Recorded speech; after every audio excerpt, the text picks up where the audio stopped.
Alright, I've given you guys my list for the top 10 best movies of 2021. You all seem to be having fun with that. I'm glad you guys were able to tune in for that. And now we get into the other side of the spectrum. Now it's time for me to give you guys my list for the top 10 worst movies of 2021.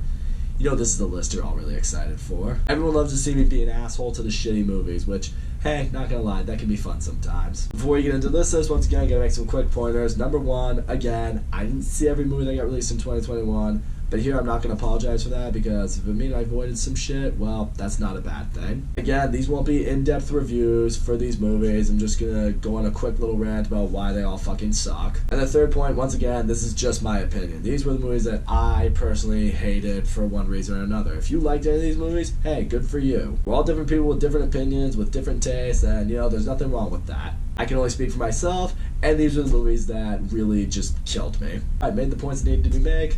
Let's talk about some shit.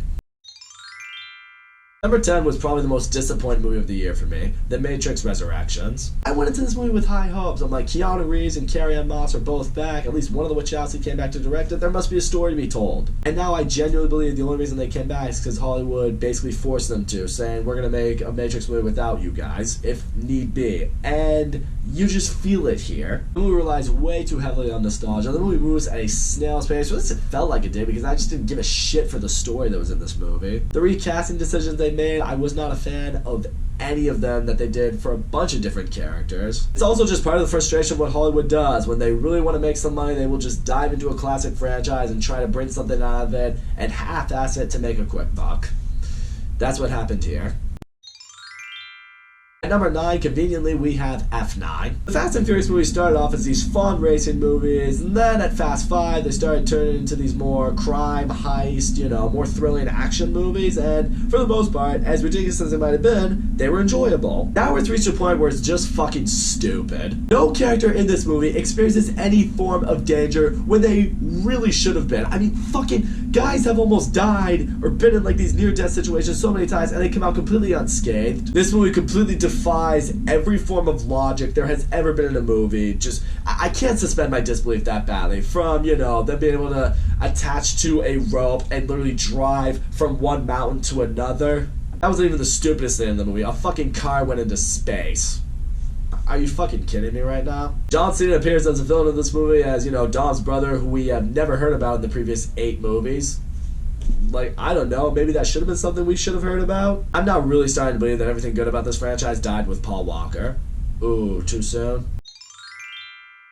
I said in my best list that A Quiet Place Part 2 is one of the best horror movie sequels ever made. Don't Breathe 2 is how most of the other ones go. Unnecessary, worthless, and a waste of time. The first Don't Breathe was one of the most original horror movies I had seen in a very long time. It was great, and it didn't need a sequel at all. So why did we get one? The movie does take a clever twist in the story that I thought initially was going to be really good for the movie. It felt like it was once again going to be like, oh, well now there's this situation, so which side are you on? Which side is the villain? And then they wasted about 2 minutes, and it becomes very clear, like, oh, well, that's not compelling anymore. Now it's very clear who you're supposed to root for. The movie is completely lacking on the thrills and the anxiety that the first Don't Breathe gave you. I'll give Stephen Lang and little girl actress credit. They really do their best in this movie, but it's just not enough. Sequelitis is a real issue, people.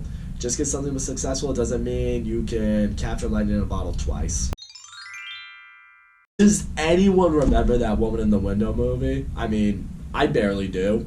What I do remember about this movie, though, is the mystery is a complete shitstorm. I didn't feel any nerves whatsoever when the movie wanted to be a thriller. It's a movie about a woman who's just afraid to go outside. Like, what's entertaining about that? They have a pretty good cast in this movie, but the problem is none of them had chemistry with each other. None of them even really seemed like they had a lot of faith in the story or the script. I mean, I was once upon a time, you were one of my favorite actresses, and you still very well probably are, but you need to step up your movie game because you haven't been in anything memorable in quite a while.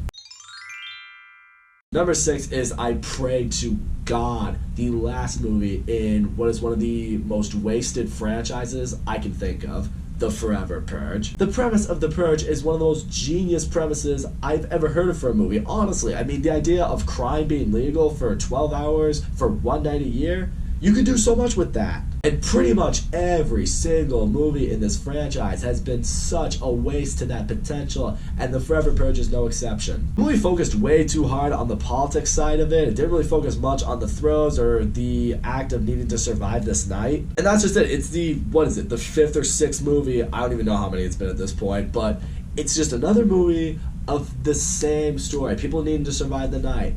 There's no originality here. The acting, as you might have guessed, is pretty fucking terrible. Even like when people died, you could think like maybe in a horror movie and, you know, killings need to happen. At least you could get like a good kill shot here and there. No, that's not here either. If this franchise was indeed a night of the Purge, let's hope this was the final hour of it, because I'm so fucking over it.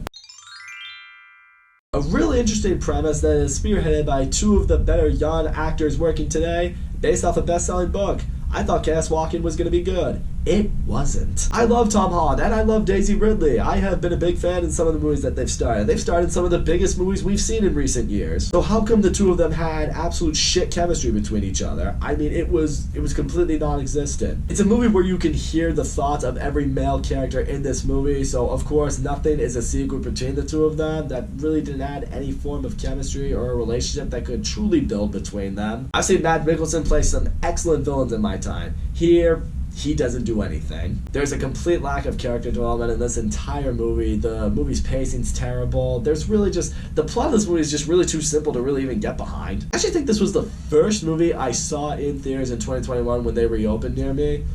Oh boy, that didn't inspire confidence.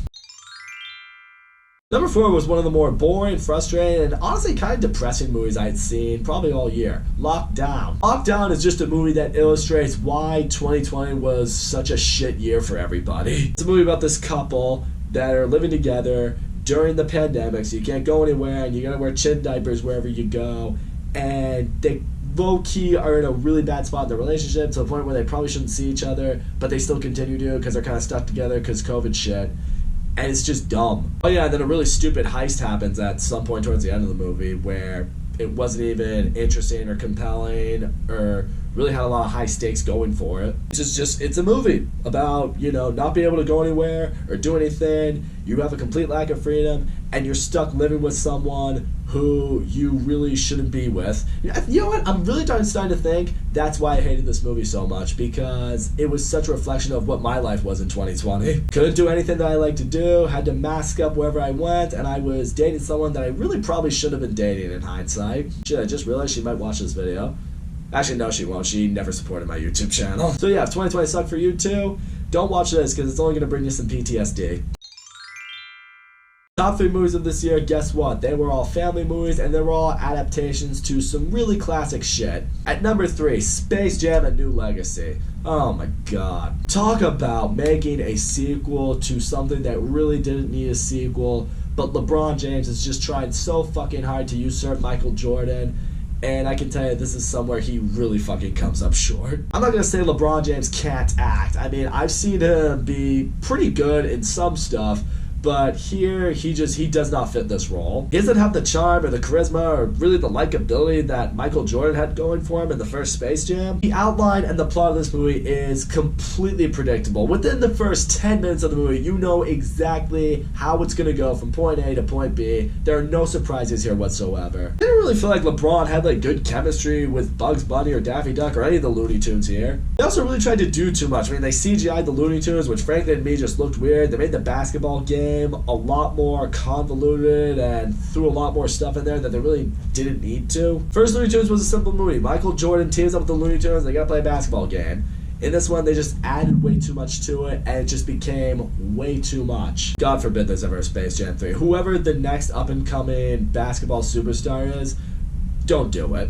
I'm just telling you right now, don't do it. Number 2 somehow found a way to avoid being my number 1, but it's still pretty fucking terrible. Tom and Jerry. I loved the Tom and Jerry show growing up. I mean, who didn't? This cat and this mouse just going around just fucking with each other all the time. It was fucking hilarious. In this movie, though, it's so stupid. I mean, sure, you have the slapstick of them fucking with each other for, a little while in the movie, but, it doesn't really last for long to make you laugh. Then eventually they're gonna team up to help Chloe Grace Moretz maintain this job that she's actually not really supposed to have. It was such a stupid premise. The comedy in this movie is so fucking terrible. You can tell they're really trying to cater it to kids, and that's why I think people will give me shit. It's like, oh, you're being too hard on a kid's movie. Well, here's a true story for you guys. One of my roommates takes part in the Big Brother program, and at one point he had his little brother over to watch this movie, or at least they were gonna watch the movie. Within 15 minutes into this movie, and I'm being generous, it was probably shorter than that, his little brother was like, yeah, can we do anything else? That's the lesson for you right there. When your target audience fucking hates you, that's when you know you're actually a piece of shit. Here we are, number one. I just get mad thinking about this movie. It should have never happened. I don't know why it happened, but it's easily the shittiest movie of the year. Home Sweet Home Alone. Home Alone's probably my favorite Christmas movie ever made. Home Alone 2 I also think is great. Everything they made after that sucked. Why? Why did they choose to make this? The main kid in this movie is basically supposed to be the new Kevin. This kid was such a little asshole. I didn't like him at all. And this movie wants me to get behind this kid. The burglars in this movie are two of the biggest fucking idiots I've ever seen in a movie. I almost wanted to feel bad for them, but some of the decisions and things that happen with them are just fucking dumb. I mean, I myself have never burgled anyone in my life, but if I was ever going to, I would have done a much better job than these two idiots did. None of the booby traps in this movie are even remotely clever or funny. In a lot of ways, you kind of just feel bad because this kid is actually seriously hurting these people who aren't exactly terrible. We know nothing about this kid's family when they leave him home alone. There's no development in the relationship between this kid and his family, particularly his mom. This movie completely lacks on heart, on laughs, on the Christmas spirit. The movie tries to pull the whole let's make fun of ourselves to acknowledge that we know we're not very good. But no, that does not give you a free pass. You still fucking suck as a movie. There's not one bit of enjoyment to be found anywhere in this movie. I knew this movie was going to be terrible, and I chose to watch it. What's wrong with me? I need help. Pray for me, guys. That is now the second year in a row a Disney Plus original movie has been number one on my worst of the year list. Oh boy, Disney Plus, you really gotta step up your original movies because The Mandalorian's only gonna get you so far in my book. There it is, guys. That's my list for the top 10 worst movies of 2021. Oh man, it always feels cleansing to just let off that steam. Now, once again, it is over to you guys. Don't forget to leave a comment. Let me know your thoughts on this list. Did you hate these movies? Did you like any of them? And what were the movies that you just fucking hated this year? Do you have 10? Do you have 5? Do you have 3? Just however many it is, let me know in the comment section. You'll feel better, trust me. And also, don't forget to leave a like and subscribe, and I will see you all next time.